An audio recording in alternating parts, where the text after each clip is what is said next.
Selamat datang di podcast Hermina. Hari ini kita sudah kedatangan dokter bedah kece banget. Ada dokter Sondang, spesialis bedah umum di Hermina Bogor.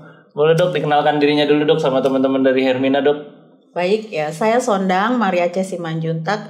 Saya sudah ada di Hermina Bogor ini sejak tahun 2016. Udah lama banget ya dok ya. Saya lulus dari bedah umum tahun 2008. Jadi udah lama ya dok ya. Kayaknya aku baru mau masuk tuh dok. Hari ini kita akan bahas tentang batu empedu. Nah itu kan sering banyak tuh yang kasus-kasus nyeri-nyeri perut dok, betul yang di nyeri-nyeri ulu hati terus pas diperiksa-periksa ternyata ada batu. Nah kita akan bahas sama ahlinya. Nah dengan dokter Sondang. Oke, pertama nih dok, apa sih batu itu dok sebenarnya dok, batu empedu itu dok? Baik dok ya, jadi kalau batu empedu itu adalah satu kondisi di mana terbentuknya batu di kandung empedu dok. Kandung empedu sendiri itu terletak di kanan atas dari perut, tepat di bawah hati. Pembentukan batu empedu ini membuat nyeri. Biasanya itu yang bikin orang datang ke dokter. Oh, waktu pas nyeri mereka baru datang baru. Oke, batunya dari apa sih dok sebenarnya terbentuknya dok? Batu empedu ini bisa bermacam-macam sebenarnya ya dok ya. Jadi sahabat Hermina ada beberapa penyebabnya. Jadi satu kondisi maka kolesterol yang dihasilkan oleh hati bisa menjadi menumpuk dan mengeras di kandung empedu. Kalau sudah mengeras kan jadi batu ya dok ya. Pasti awalnya lumpur terus mengeras menjadi batu. Itu memakan proses pasti. Kemudian ada juga batu yang dari pigmen dok. Oh dari pigmen. Ya misalnya itu bilirubin. Karena bilirubin juga dihasilkan oleh hati. Kemudian pada kondisi tertentu tadi menumpuk, mengeras di kandung empedu. Jadi terbentuk batu. Tapi yang paling sering tuh batu ditemukan di kandung empedu adalah batu kolesterol dok. Oh batu kolesterol. Oke. Siap. Nah, siapa aja sih dok yang beresiko buat terkena ini dok kasusnya dok? Atau apa sih yang bikin kita beresiko untuk kenanya dok? Untuk batu empedu ini dok? Kalau batu empedu siapa aja bisa kena sih dok ya. Tapi kita mengenal 4F dok. 4F? Ya, pernah dengar gak dokter? Agak-agak pernah sih dok, apa tuh dok? Harusnya pernah ya. Harus sering dok. Ya jadi kalau 4F itu pertama female dok.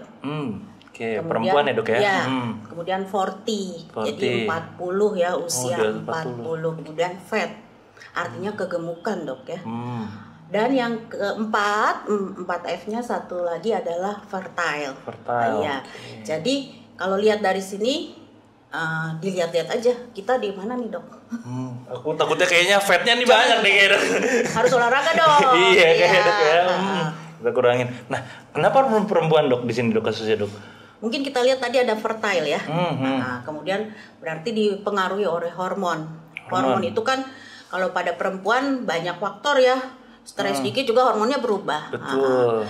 Jadi hormon estrogen juga mempengaruhi pada perempuan.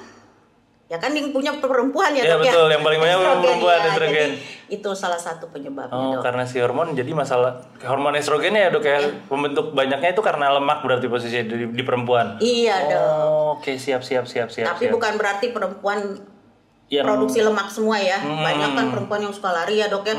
Tapi laki-laki juga ada faktornya dok ya, karena fatnya juga bisa berpengaruh dok. Mungkin salah satunya adalah kalau laki-laki kan kita kenal sebagai orang yang aktif ya. Lebih keluar dibandingin perempuan ya. Tapi sekarang semua udah sama ya. Sudah sama. Betul, siap. Nah, gejala yang paling sering muncul nih dok kalau misalkan orang-orang yang sakit nyeri batu empedu mirip-mirip apa? Jadi kalau ada batu di kandung empedu dok. Jadi kandung empedu itu kan kantong. Tapi dia ada saluran yang masuk dari hati yang mengeluarkan bilirubin ke kandung empedu, tapi ada saluran yang ngeluarin bilirubin itu juga di usus halus namanya duodenum. Nah, kalau dia ada di kandung empedu dan batunya kecil, kadang-kadang nggak ada gejala dok. Jadi orangnya tenang-tenang aja, tapi mungkin gejalanya kayak orang sakit mah kembung, mual, cepat begah. Tapi pada keadaan batunya besar atau ada di saluran, maka dia nyeri mendadak dok. Nyeri hebat mendadak di kanan atas atau di ulu hati, persis di bawah tulang dada. Sama kayak orang sakit mah banget ya dok ya? Iya, kemudian nyerinya bisa beberapa menit atau berjam-jam. karena dia kan bersifat saluran, jadi nyerinya kolik, hilang timbul. Bisa juga nyeri sampai ke pundak atau tulang belakang dan juga di apa nih ya dok, agak ke pinggang ya. Jadi kadang-kadang nyerinya jangan-jangan saya sakitnya sakit ginjal apa, tapi sebenarnya itu ya mirip-mirip itu ya dok ya. Ya kemudian tadi mual, muntah, demam dok, bisa juga. Iya, karena terinfeksi, adanya batu menyebabkan peradangan di kandung empedu. Jadi kandung empedunya menebal, kemudian terinfeksi. Kan kalau gini dok, ada batu, berarti saluran itu tersumbat. Kayak kita di got atau selokan kan ya, kotor ya, jadinya kalau ada sumbatan mudah terinfeksi. Kemudian kalau ada sumbatan dok, saluran itu tersumbat, maka cairan empedu nggak ngalir.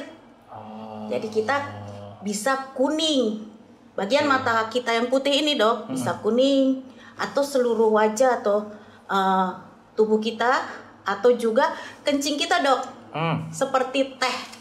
Oh banyak tuh yang kayak gitu tuh. Iya ya, bisa sakit hati, bisa juga sebenarnya batu kandung empedu, atau juga feses atau BAB kita yang tidak berwarna dok, kayak dempul ini nih. Oh warnanya putih gitu dok. Karena saluran yang ke usus halus itu bilirubinnya nggak turun ke situ, jadi tidak mewarnai feses dok. Oke. Gitu ya dok. Nah, kan kalau misalkan kita ngomong ke dokter bedah biasanya ada yang harus perlu ditindak, ada yang enggak dok. Kapan sih kita harus ini perlu ditindak, ini tidak, gimana sih dok sebenarnya? Ya kan orang kalau ke dokter bedah udah takut. Iya betul. Jangan ya. Harus dioperasi gitu. Ya, jadi sebenarnya batu kandung empedu, kalau kita ada penyakit batu kandung empedu, operasi atau enggak? Ya ada juga yang nggak dioperasi dok, tanpa gejala. Kalau nggak ada gejala ya dok ya? Nggak ada gejala, batunya kecil. Batunya tuh ada yang kecil sekali, halus seperti pasir, atau juga bisa sebesar bola golf ya dok ya. Lumayan ya dok. Jadi kalau bayangin dok, kalau udah gede gitu pasti sakit kan. Nah pada kasus-kasus dengan gejala kita operasi dok, ya kita buang kandung empedunya sebagai sarangnya. Ya sarangnya langsung kita buang ya dok ya. Ada efek sampingnya nggak sih dok kalau misalkan kita lakukan tindakan itu dok? Dalam saya sih bisa bilang fungsinya kandung empedu kan mengemulsikan lemak. Tapi ketika kita buang itu, dia bisa diambil alih oleh hati dok. Jadi sebenarnya nggak masalah sih orang nggak ada kandung empedunya ya. Karena daripada dia jadi penyakit dok. Karena nyeri terus ya dok ya? Iya benar. Emulsifikasi itu berarti dia buat mecahin lemak posisinya dok ya? Benar dok. Makanya waktu pas BAB jadinya warnanya juga berubah jadi ini ya, karena tidak terpecah lemaknya. Oh begitu. Siap dokter. Baik dok. Nah kalau gitu berarti ada makanan-makanan yang harus kita hindarin gitu dok, kalau misalkan buat masalah batu empedu ini dok? Iya. Jadi kan tadi kalau mau terbentuk batu empedu aja kan perlu waktu. Iya betul. Perlu terjadi pengendapan, perlu pemekatan. Berarti kebutuhan cairan kita harus cukup dok. Oke, intinya pertama kebutuhan cairan jangan dok, kurang minum. Betul, ya? Kurang minum. Nggak boleh kurang minum. Kemudian yang kedua, hindari dok makanan yang berlemak atau minyak-minyak. Doyan kan gorengan? Banget. Nah itu dihindari dok, gorengan-gorengan yang berminyak. Kemudian konsumsi berlebihan akan gula juga nggak baik ya dok ya. Tapi kita harus makan yang antioksidan tinggi pastinya. Tinggi serat dan juga antioksidan tinggi. Bisa dapat dari buah, sayur-sayuran ya. Kalau tidak ada alergi akan kacang-kacangan juga boleh ya dok ya. Kacang kan juga boleh ya. Proteinnya dok ya. Kemudian apalagi olahraga lah dok. Ya betul. Karena fatnya tadi ya dok ya, pengaruh yang bikin ininya dok ya. Betul.